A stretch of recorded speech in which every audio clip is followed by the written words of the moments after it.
Pemirsa, NV, korban pemerkosaan di Kabupaten Lampung Timur melakukan visum di Rumah Sakit Umum Daerah Abdul Muluk, Bandar Lampung.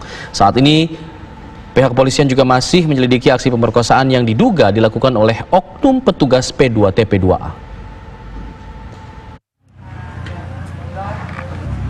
Didampingi keluarga dan lembaga bantuan hukum, NV, remaja putri korban pencabulan di Kabupaten Lampung Timur melakukan visum di Rumah Sakit Umum Daerah Abdul Muluk, Bandar Lampung.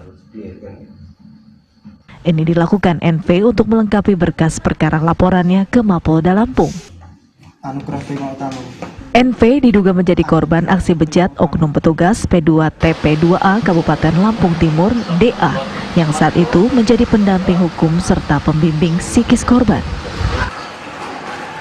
Aksi bejat pelaku terbongkar setelah korban menceritakan peristiwa tersebut kepada saudaranya. Karena dia mengakui pelindungan anak, nggak tahunya ternyata biadab. Mohon petugas semua tuntaskan masalah ini. Saya udah orang miskin, nggak punya, dijatuhin, nggak punya harta. Saat ini kondisi NV masih trauma. Pelecehan seksual pelaku terhadap korban terjadi berulang kali. Dia mengalami, justru dalam proses pendampingan itu, dia mengalami kekerasan seksual. Itu berlangsung sekitar bulan Januari 2020 sampai dengan terakhir di tanggal 28 Juni 2020 ini. Artinya rentang waktunya ini cukup lama. Dan akhirnya potensinya kalau penuturan korban lebih dari 10 kali dia mengalami kekerasan seksual. Sementara itu, Kepala Dinas Perlindungan Perempuan dan Anak Provinsi Lampung, Teresia Sormin, menyangkal bahwa pelaku DA bukanlah aparatur sipil negara. Menurut informasi yang kita peroleh bahwa apa yang diberitakan Pak Den itu dia bukan ASN. Jadi dia bukan ASN. Dan kemudian mengenai berapa kali itu biarlah yang berwenang yang melacaknya. Kasus dugaan pencabulan ini kini ditangani Unit Perlindungan Perempuan dan Anak di Treskrimum Polda Lampung. Rencananya polisi akan memanggil DA atas dugaan tindak pencabulan terhadap anak di bawah umur. Dari Bandar Lampung, Pujian Syah, TV One mengabarkan.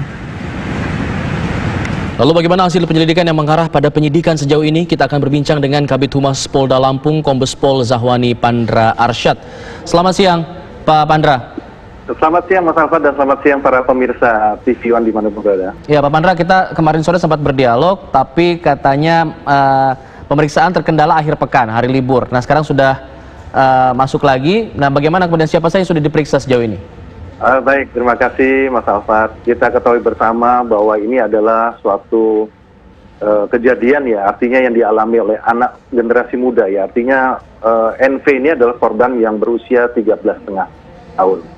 Di mana korban ini telah melaporkan pada dini hari, yaitu hari Jumat malam menjelang Sabtu pagi, dan sudah diterima laporan itu pada hari Sabtu ya, artinya tanggal 3 malam, tanggal 4 itu kita lakukan pemeriksaan secara mendalam. Tapi karena memang kondisi fisik daripada korban ini kan juga cukup trauma, dan juga tempatnya juga, lokasi tempat dia tinggal ini adalah di daerah Lampung Timur yang cukup jauh dari kota Bandar Lampung ini. Tentu di sini perlu ada proses yang artinya jangan sampai trauma. Tapi intinya kami dari pihak kepolisian melalui penyidik Subdit 4 Renaktar, Direktur Kriminal Umum, saat ini tengah melakukan pemeriksaan secara mendalam.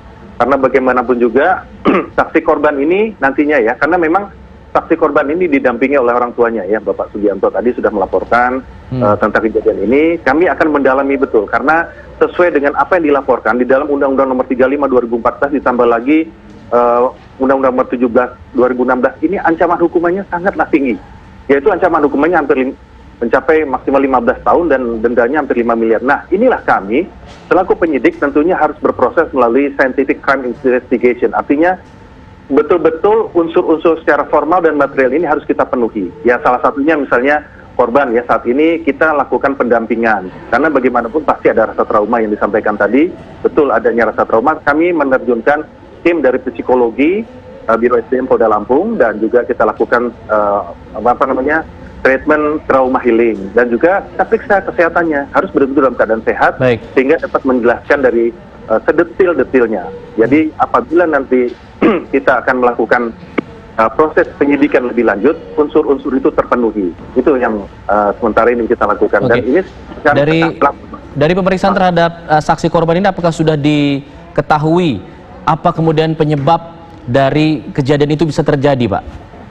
Nah, ini yang tentunya para penyidik ya, karena penyidik dari Subdit 4 ini kan terdiri dari PPA ya, juga kami juga didampingi oleh Dinas PPA dari Provinsi Lampung. Jadi Dinas Provinsi Lampung juga membantu menelusuri daripada bagaimana habitual action ya, bagaimana pola kesehariannya daripada korban ini, sehingga kita bisa melihat bagaimana hubungan kasualitas atau sebab akibat tadi. Jadi bisa digambarkan Pak habitualnya Pak, kan dikabarkan dia sudah berhubungan cukup lama dengan DA ini selaku terduga pelaku.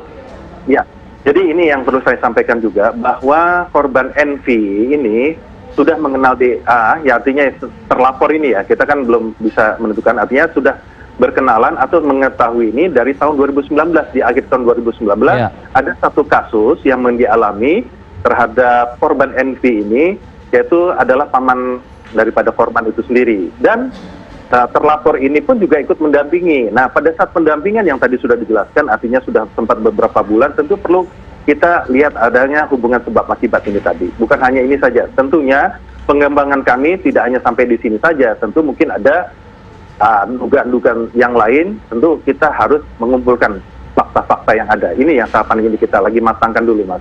Lalu kapan terlapor akan kemudian dipanggil untuk diperiksa? Oh, langsung secepatnya. Jadi sekarang proses penyidikan ini secara paralel, baik penyelidikan dan penyidikan ini kami lakukan secara simultan dan secara paralel untuk secepatnya. Karena bagaimanapun juga untuk terangnya suatu masalah, tentu kami harus menguatkan data-data secara formil dan material, dan untuk secepatnya juga kita harus menyampaikan nanti kan setelah pengungkapan kasus ini akan agar lebih terang lagi. Untuk secepatnya. Jadi kita saat ini masih kita lakukan pendalaman. Baik. Karena ya cukup trauma ya, artinya tim dari psikologi termasuk dari bidang kedokteran dan kesehatan kita periksa secara fisiknya juga agar mereka terasa nyaman, dia akan cerita apa yang dialami, apa yang dialaminya, kemudian apa yang saksikan, ya semuanya nanti kita akan lihat sesuai dengan fakta di lapangan. Terima kasih Pak Kabid Humas Polda Lampung sudah berbagi informasi bersama kami di Kabar Siang. Kita harapkan nanti ada perkembangan signifikan dari kasus ini.